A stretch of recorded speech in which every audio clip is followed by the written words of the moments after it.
watching 11 Alive Morning News. 11 minutes of nonstop news starts now.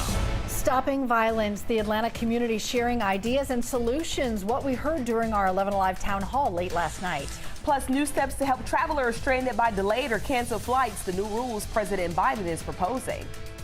It's warm on the outside, folks. Temperatures are in the 60s starting off this morning. We'll be in the 80s by the time we get to the afternoon. How long will this warm air stick around? I'll let you know when the full forecast straight ahead. Starting to pick it up in the rush hour. There's a problem. 85 southbound Chamblee Tucker Road. We'll see what else is happening out there. Only on 11 Alive, some new efforts to help keep young people on the right path. Hours ago, 11 Alive hosted a discussion with the Atlanta community to hear ideas to prevent youth violence. Christy Diaz has a look. People are fed up, frustrated, desperate really to change the cycle of youth violence. And last night, community stakeholders from all over Metro Atlanta gathered to talk about solutions. We're talking about parents, youth, law enforcement, elected officials, school employees. They all gathered at the Auburn Avenue Research Library. Hip-hop artist and youth mentor Young Dro was there to help moderate the discussion. So was Atlanta Mayor Andre Dickens. The conversation centered around solutions and resources, things like parent involvement, cultivating relationships with students, addressing mental health, making sure youth have engaging activities and jobs going into the summer months off of school. Young Dro started his own anti-gun violence initiative for youth. He says mentoring is crucial to keep kids on the right track. The call to action extending to a group of lawmakers. 4 lawmakers wrote this letter to Governor Kemp, calling on the governor to call a special legislative session to specifically address, quote, firearm-related public safety. They will hold a press conference and rally on the South Wing steps of the Capitol beginning at 9:30 a.m. Wednesday morning tomorrow. Guys. Chrissy, thank you. Continuing your 11 minutes in nonstop news, the Laureate Medical Group location at Northside Medical Midtown remains closed. 2 employees are among the survivors of the Midtown shooting nearly a week ago now. The hospital reopened most of its practices today. Business hours will be normal. In a statement, the hospital says it's added more security officers and counselors.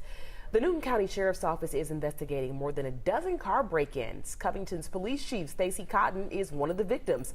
Suspects broke into his personal car and police SUV. It was parked right outside his house. They stole 2 department-issued guns, his badge, and hundreds of dollars in cash. Former Clayton County Sheriff Victor Hill has 6 days now left to report to prison. It comes after a federal judge denied bond. Hill was sentenced to 18 months in prison in March. A jury found him guilty on 6 federal abuse charges. And that was a look at your Tuesday morning headlines. Is that fog, Chesley? Take a look. Yes, it is. You can see this is Noonan, and low-level cloudiness is around in some spots. Now, it's not too bad where you can't see right before your face there, but it is. We do have reduced visibilities in some spots. So it's a live look at Noonan. Other spots are a little bit clearer. So we've been watching this pretty much all morning long. You can see 10 miles visibility would be excellent visibility. We have that in places like Marietta, down toward Thomaston, but reduced to 1 mile in places like Duluth, down to 5 miles in Atlanta, 4 miles down toward Peachtree City. So it gets a little bit dense in some spots, not widespread at all. So it's just patchy out there. So be very careful, folks. Temperature-wise, well into the 60s in a lot of spots. In fact, already at 70 degrees in George's Rome, 66 down toward McDonough and Locust Grove, 64 over into Covington and Conyers. You're at 65 degrees in Noonan, Chattahoochee Hills at 64, 66 Powder Springs, same in Mapleton. Marietta, you're at 68, 69 in Tucker, 69 also in Roswell. Fulton County Airport at 66 and 68 degrees in downtown Atlanta at the current hour. Short sleeves for today. That fog will begin to lift. In fact, those clouds will clear out as well. I think we'll get up to 86 for an afternoon high temperature. Very small chance for an isolated shower or 2. Why? Because of a front. It's up here to the north. Anytime you have a front or a lifting mechanism in the atmosphere, causes the air to rise and you get the clouds forming, and of course you can get some rain coming out of that. We've been tracking these showers and thunderstorms up here to the north, most of that fading over toward North Carolina. What was headed toward us is now starting to fall apart as it begins to move in, and so we've got some extra clouds from this for the most part, but not looking at showers, at least for this morning, for your morning commute. It's this afternoon that we could start to see some showers begin to pop up in the forecast area, and I'm thinking mainly down to the south of us as that that boundary pushes through the area. Really, where will it be when we get into the daytime heating? That's going to be what we'll watch for this afternoon. But you can see how the clouds begin to break up. We'll get the sunshine in here. Notice how after about 2, 3 o'clock, some of those showers begin to pop up down here to the south. So some of our southernmost counties can get in on this. Our model in here in the house showing some enhanced showers starting to pop up. Now, this would be the case if that boundary is still to the north of us trying to make it through. I think it will be a little bit further down to the south, so most of that activity could be down toward the central portions of the state before it begins to break up. Drier air will work its way in here by tomorrow. That means we'll get the sunshine in for your Wednesday, looking pretty good. In fact, it's my pick for the week at 83 for the high, 81 by Thursday. Then we'll start to warm it up as we head into the upcoming weekend. Mom's Day weekend will be hot with temperatures approaching the 90-degree mark. Just hours ago, the American Psychological Association released recommendations for teens using social media. Psychologists say teens should be trained in media literacy to ensure that youth have the skills that will maximize the chances for balanced, safe, and meaningful experiences. So the organization offers some tips. They suggest tailoring social media use to young people's developmental capabilities, screen for problematic social media use, and limit how much teens use social media for primarily beauty or appearance-related content. Let's take you live outside the world's busiest airport this morning. Better projections are on the way for flyers this morning who are needing some money back. President Joe Biden's now working with the Transportation Department on new compensation rules. You'd get money back if your flight was canceled or delayed because of mechanical issues or crew staffing problems. Many airlines offer vouchers or travel credits, but none offer cash for hotel rooms or meals. This morning, we are learning more about new plans for one of the city's most iconic entertainment spots. It's getting a facelift. Later this year, renovation work is set to begin on Hotel Clermont, according to our partners at the Atlanta Business Chronicle. The owner of the hotel plans to spend $1 million on renovations. This is about 5 years after it reopened.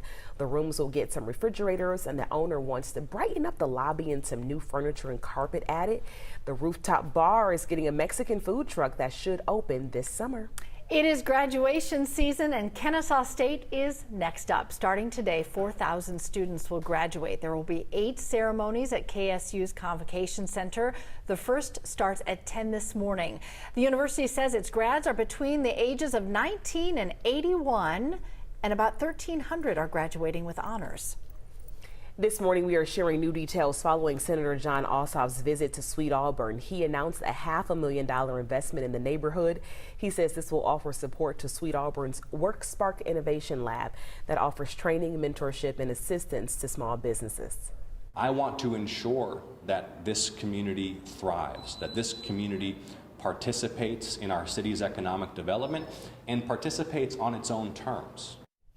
He goes on to say that he hopes these resources help the Sweet Auburn area grow alongside the city of Atlanta's economic growth instead of being displaced by it, and also says this needs to be a long-term effort. Have you ever bought something and immediately felt like, I'm going to return that? Well, you're not alone. Last year, the National Retail Federation estimated that Americans returned nearly 17% of all purchases nationwide. That amounts to roughly $816 billion. Coming up on the Today Show, why some retailers are tightening their terms on returns. Chesley? All right, thanks a lot, Cheryl. We are looking at, well, temperatures heating up this afternoon, getting up to 78 degrees by noon today. We'll have a mix of sun and clouds through the day. Small chance for some rain, about a 20% chance that we could see an isolated shower or two. Most of us won't see anything at all. 86 will be a temperature by 4 o'clock. By 6, we'll start to see that temperature fall off just a little bit there. 82 degrees by 6 o'clock. Enjoy the Braves game as they're going out to Truist today. Brides getting ready for the big day left without the dress of their dreams when Lorraine's bridal shop suddenly closed in West Midtown. Now another Metro Atlanta shop, Lane London, is stepping up to offer those free dress rentals. All the brides have to do is show up with their receipt from Lorraine's and just cost, alterations they pay for. Got a great idea. I'm going to open up a wedding boutique shop. Going to call it Boo-Teak for your boo. And then during Halloween, it's a costume shop. Oh my gosh. He's always got an idea. The man always has an idea. Maybe. Have a great day, everybody. See you back here tomorrow. Boo.